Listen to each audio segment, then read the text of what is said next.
நம்ம முன் தொடை தசை அதுக்கு பேர் குவாட்ரிசெப்ஸ். அதுக்கான ட்ரைனிங் நம்ம ப்ராப்பரா பண்ணோம்னா நம்ம லெக் ஸ்ட்ராங்கா இருக்கும், வெயிட் லாஸ் பண்ணலாம், ஃபேட் லாஸ் பண்ணலாம், ஸ்போர்ட்ஸ் பார்ட்டிசிபேஷனுக்கு ரொம்ப ஹெல்ப்ஃபுல்லா இருக்கும். நீ ஜாயிண்ட்ல வரக்கூடிய அந்த ஆர்த்ரைட்டிஸ் அந்த மாதிரி கண்டிஷன்ஸ் வராமல் தடுக்கலாம். ஏஜிங் ப்ராசஸ் வந்து ஸ்மூத்தா பெயின்லெஸ்ஸா இருக்கும். நம்ம முழங்கால் மூட்டை ஸ்ட்ரைட்டா ஆக்குறது இந்த முன் தொடை தசை தான். இதே தசை வந்து நம்ம சைட்ல படுத்திருக்கும் போது காலை நீட்டுறதுக்கும் ஹெல்ப்ஃபுல்லா இருக்கும்.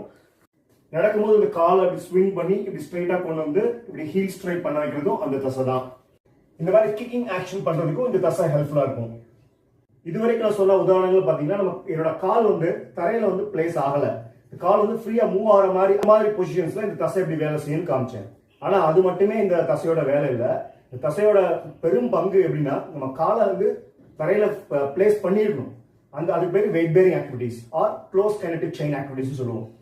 லஞ்ச் ஆன் த ஸ்பாட் இந்த எக்ஸசைஸ் பாருங்க. இப்ப ரெண்டு காலுமே கிரவுண்ட்ல பிளேஸ் ஆயிருக்கு. நீங்க ஃபீல் பண்ணி பார்க்கலாம், இந்த முன்தொடை தசை வேலை செய்யறத டைட்டா இருக்கு இந்த போர்ஷன். இந்த பக்கம் இந்த காலையும் பாத்தீங்கன்னா தெரியும் உங்களுக்கு, இந்த முன்தொடை தசை வேலை செஞ்சுட்டு இருக்குது.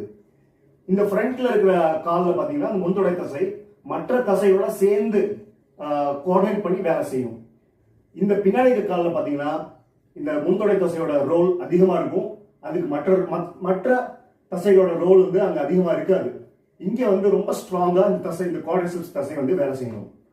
நமக்கு இந்த குவாட்ரிசெப்ஸ் தசை ரெண்டு கால் இருக்கு இல்லையா? ஸோ உதாரணத்துக்கு சிலர்லாம் பாத்தீங்கன்னா இந்த லஞ்ச் ஆன் ஸ்பாட் பண்ணும்போது ஒரு கால் நல்லா இந்த தசை ஸ்ட்ராங்கா இருந்துச்சுன்னா அவங்களுக்கு பிரச்சனையே இருக்காது, ஃப்ரீயா நல்லா பண்ணுவாங்க, கண்ட்ரோலா பண்ணுவாங்க.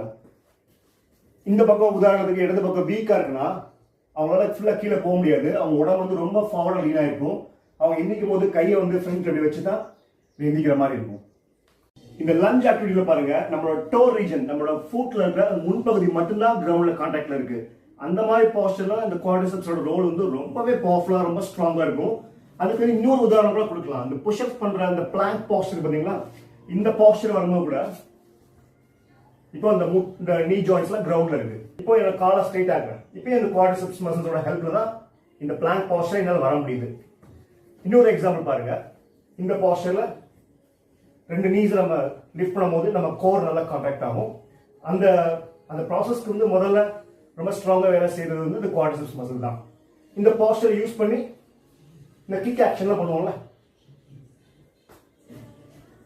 இந்த ஆக்டிவிட்டிலையும் ரொம்ப ஸ்ட்ராங் பார்ட்டிசிபேஷன் இந்த குவாட்ரிசெப்ஸ் மசில்ஸ்ல இருந்து வந்துட்டு இருக்கும். இந்த குவாட்ரிசெப்ஸ் மசில்ஸோட ரோல் பாத்தீங்கன்னா மெயினா வெயிட் பேரிங் ஆக்டிவிட்டிஸ்ல தான், காலை வந்து நம்ம கிரவுண்ட்ல பிளேஸ் பண்ணி பண்ற ஆக்டிவிட்டிஸ்ல தான் ஜாஸ்தியா இருக்குது. இப்போ நான் ஏற்கனவே உதாரணம் கொடுத்துட்டேன். ரொம்ப மெயினான ஆக்டிவிட்டி அது வந்து லஞ்ச் ஆன் த ஸ்பாட். அதுக்கப்புறம் squats, jump, stair climbing, running, இந்த மாதிரி நிறைய ஆக்டிவிட்டி சொல்லிட்டே போகலாம்.